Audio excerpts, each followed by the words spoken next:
हर हर महादेव। नमस्कार। मेरे YouTube channel श्रद्धा में आप सभी लोगों का हार्दिक स्वागत है। उम्मीद करती हूँ कि आप सभी सुखी और स्वस्थ होंगे, भगवान भोलेनाथ की भक्ति में व्यस्त होंगे। आइए जानते हैं आज इस वीडियो के माध्यम से शिव महापुराण संहिता 2 की द्वितीय खंड के 12वें अध्याय के बारे में, जिसमें दक्ष की तपस्या के बारे में बताया गया है। नारद जी ने पूछा, हे ब्रह्मा जी, उत्तम व्रत का पालन करने वाले प्रजापति दक्ष ने तपस्या करके देवी से कौन सा वरदान प्राप्त किया और वे किस प्रकार दक्ष की कन्या के रूप में जन्मी। ब्रह्मा जी ने बोला, हे नारद, मेरी आज्ञा पाकर प्रजापति दक्ष क्षीर सागर की उत्तरी तट पर चले गए। वे उसी तट पर बैठकर देवी उमा को अपनी पुत्री के रूप में प्राप्त करने के लिए उन्हें हृदय में स्मरण करते हुए तपस्या करने लगे। मन को एकाग्र कर प्रजापति दक्ष दृढ़ता से कठोर व्रत का पालन करने लगे। उन्होंने 3000 दिव्य वर्षों तक घोर तपस्या की। वे केवल जल और हवा की ग्रहण करते थे। तत्पश्चात देवी जगदम्बा ने उन्हें प्रत्यक्ष दर्शन दिए। कालिका देवी अपने सिंह पर विराजमान थी। उनकी श्यामल कांति व मुख अत्यंत मोहक था। उनकी 4 भुजाएं थीं। वे एक हाथ में वरद, दूसरे हाथ में अभय, तीसरे हाथ में नील कमल और चौथे हाथ में खड्ग धारण किए हुई थी। उनके दोनों नेत्र लाल थे और केस लंबे व खुले हुए थे। देवी का स्वरूप बहुत ही मनोहारी था। उत्तम आभा से प्रकाशित देवी को दक्ष और उनकी पत्नी ने श्रद्धा पूर्वक नमस्कार किया। उन्होंने देवी की श्रद्धा भाव से स्तुति की।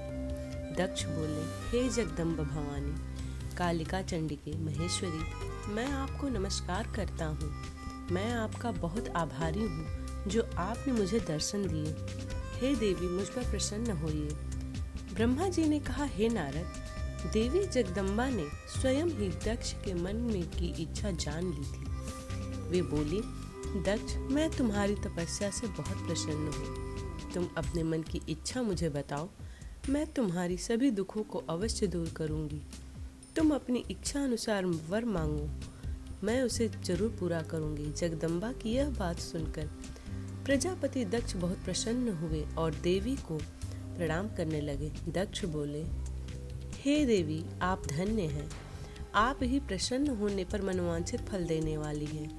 हे देवी, यदि आप मुझे वर देना चाहती हैं तो मेरी बात ध्यान पूर्वक सुने और मेरी इच्छा पूर्ण करें। हे जगदम्बा, मेरे स्वामी शिव ने रुद्र अवतार धारण किया है, परंतु अब तक आपने कोई अवतार धारण नहीं किया है।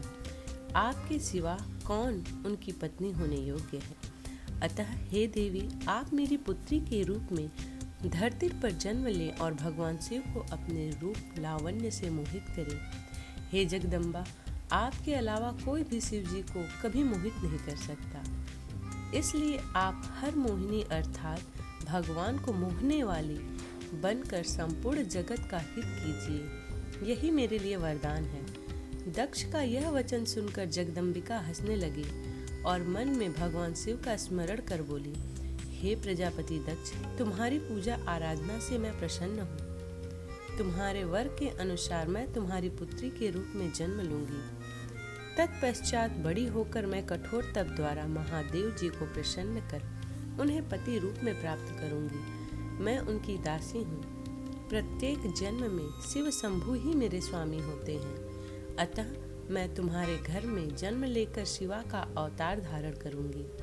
अब तुम घर जाओ, परंतु एक बात हमेशा याद रखना, जिस दिन तुम्हारे मन में मेरा आदर कम हो जाएगा, उसी दिन मैं अपना शरीर त्याग कर अपने स्वरूप में लीन हो जाऊंगी। यह कहकर देवी जगदम्बिका ने वहां से अंतर्ध्यान हो गई तथा प्रजापति दक्ष सुखी मन से घर लौट आए।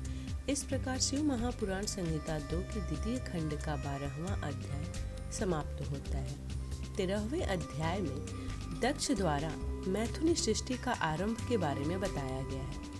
ब्रह्मा जी कहते हैं, हे नारद, प्रजापति दक्ष देवी का वरदान पाकर अपने आश्रम में लौट आए।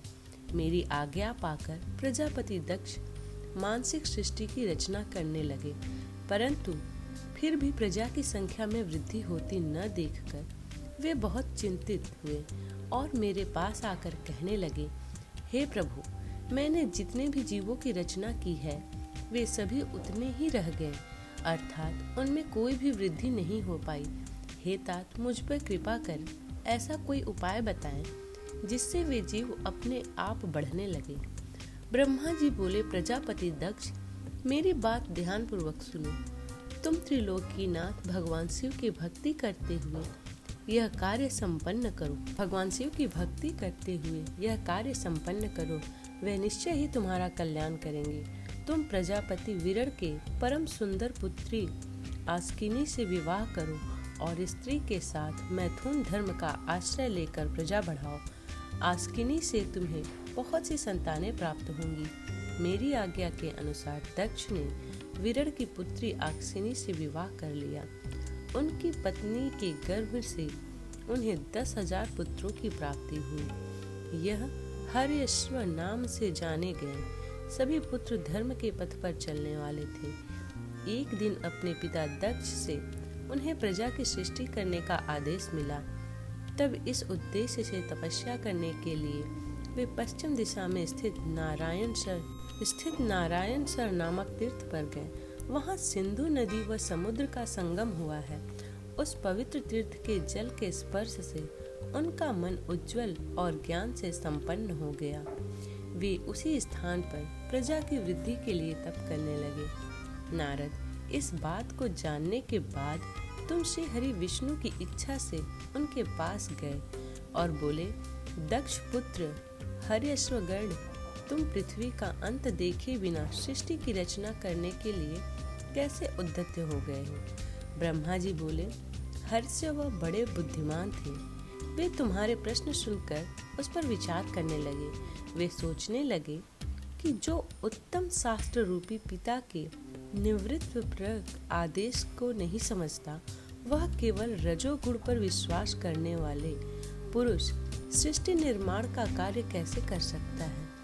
इस बात को समझकर वे नारद जी की परिक्रमा करके ऐसे रास्ते पर चले गए जहाँ से वापस लौट आना असंभव है। जब प्रजापति दक्ष को यह पता चला कि उनके सभी पुत्र नारद से शिक्षा पाकर मेरी आज्ञा को भूलकर ऐसे स्थान पर चले गए हैं जहाँ से लौट आना मुश्किल है, तो दक्ष इस बात से बहुत दुखी हुए।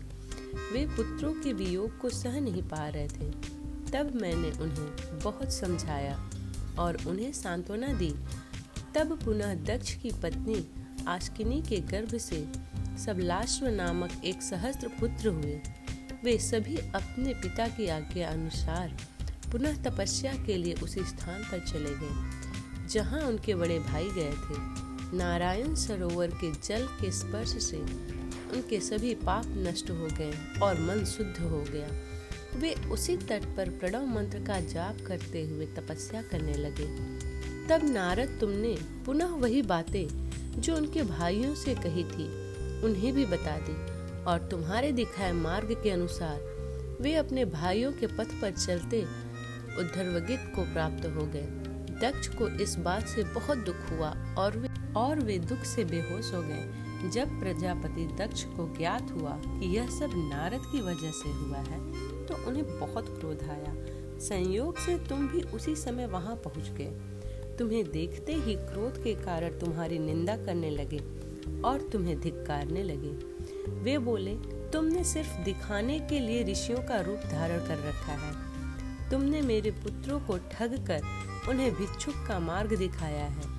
तुमने लोक और परलोक दोनों के श्रेय का नाश कर दिया है। जो मनुष्य ऋषि देव और पितृ ऋणों को उतारे बिना ही नाश कर दिया है, जो मनुष्य ऋषि देव और पितृ ऋणों को उतारे बिना ही मोक्ष की इच्छा मन में लेकर माता पिता को त्याग कर घर से चला जाता है, सन्यासी बन जाता है, वह उद्योग गति को प्राप्त हो जाता है। हे नारद, तुमने बार बार मेरा अमंगल किया है, इसलिए मैं तुम्हें शाप देता हूँ कि तुम कहीं भी स्थिर नहीं रह सकोगे।